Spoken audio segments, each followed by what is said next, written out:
Warmy-Fontaine, au sud-ouest de Neufchâteau, en Ardennes, vit depuis la seconde moitié du XIXe siècle au rythme de l'exploitation du schiste ardoisier. C'est vers 1850 que débute en effet l'extraction souterraine aux fosses Collot, dite le Coq, et Marraine, appelée la Belgique.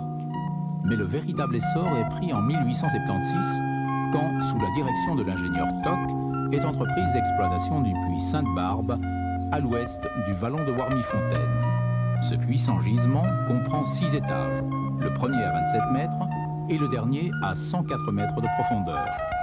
La production ardoisière annuelle de la région de Neufchâteau passe, dans la première décade du XXe siècle, de 1,5 million d'ardoises à 4 millions et s'élève jusqu'à 12 millions, soit le tiers de la production totale de la province du Luxembourg. En mars 1912, se produit un éboulement qui arrête toute activité souterraine et provoque en surface d'importants dégâts aux bâtiments du village. Les 300 ouvriers de l'ardoisière perdent leur gagne-pain. L'ardoisière reprendra une activité à peu près normale fin 1923, mais sa production n'atteindra jamais plus le niveau d'avant la Première Guerre mondiale. Aujourd'hui, le siège Sainte-Barbe compte encore au total une trentaine d'ouvriers.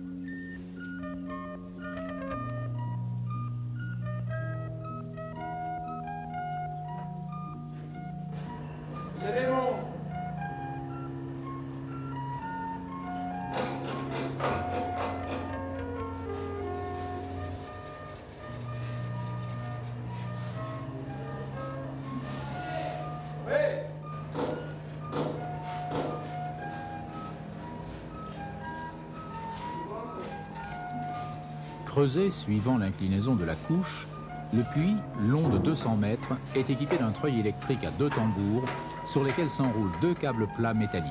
2 chariots porteurs à 2 plateaux circulent alternativement sur les voies ferrées du plan incliné. Pour l'instant, seul un des chariots effectue la remontée des produits extraits et assure la translation du personnel. L'autre fait office de contrepoids. Des marques, tracées sur les câbles, indiquent aux machinistes la position des chariots au cours de la translation.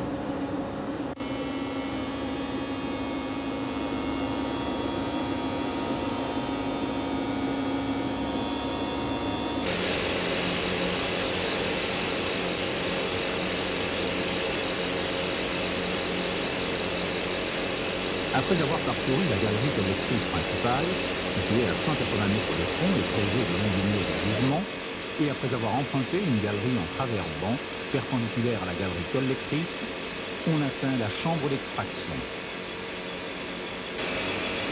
L'exploitation est en effet pratiquée par chambre et piliers. Le procédé ancien, dit de rehaussement, consistait à progresser du mur vers le toit de la couche et à laisser les déchets de pierre dans la chambre pour servir de remblai. Seuls les blocs de schiste pouvant être débités en ardoise étaient remontés à la surface.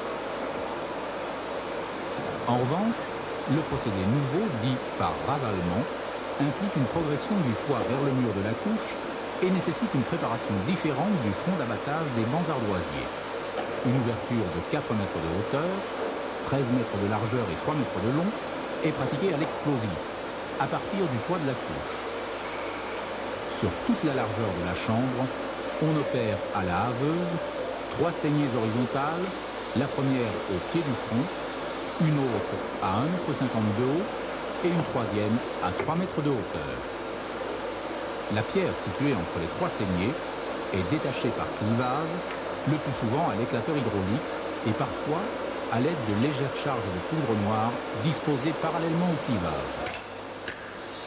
Lorsque le front de la première saignée, à couronne, a atteint le mur de la couche, la même opération est répétée au niveau de la deuxième ouverture et ensuite à celui de la troisième. Ce nouveau mode d'exploitation a l'avantage d'accroître sensiblement la production individuelle de bonnes pierres, de réduire fortement la consommation d'explosifs et de supprimer la confection de remblais en maçonnerie de pierres sèches.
L'extraction de la veine de schiste ardoisier repose sur les caractéristiques de ce type de gisement. Les dépôts sédimentaires d'argile meuble ont subi lors de la formation de la croûte terrestre et en fonction de leur profondeur, un durcissement dû à des pressions et à des températures élevées. L'ardoise de la catégorie des phyllades possède une propriété particulière, la fissilité ou schistosité, qui permet la découpe de la pierre en feuillets selon des plans parallèles, dont un plan idéal appelé plan de schistosité. Ce plan est plus ou moins parallèle au caffret, joint non soudé, situé entre deux bancs de pierre et séparant la veine en tranches d'épaisseur variable, comparables à celle d'un pain coupé.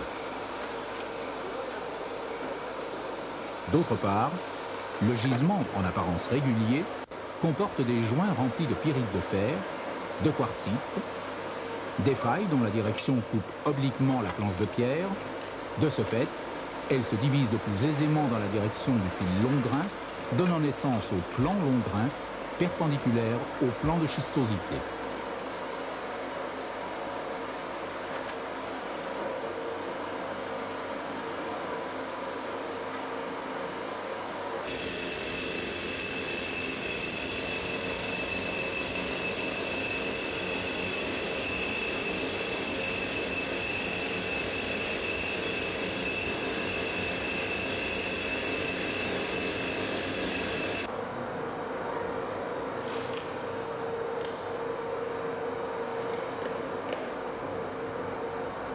Le bloc détaché est refendu en 2 ou 3 morceaux transportables qui sont levés par palan vers l'aire de débitage. Ces opérations de détachement du bloc de rocher en place montrent l'importance des défauts de la pierre et la nécessité d'un traçage initial précis de la surface du bloc à découper. Et cela afin de réduire les pertes des parties saines du gisement.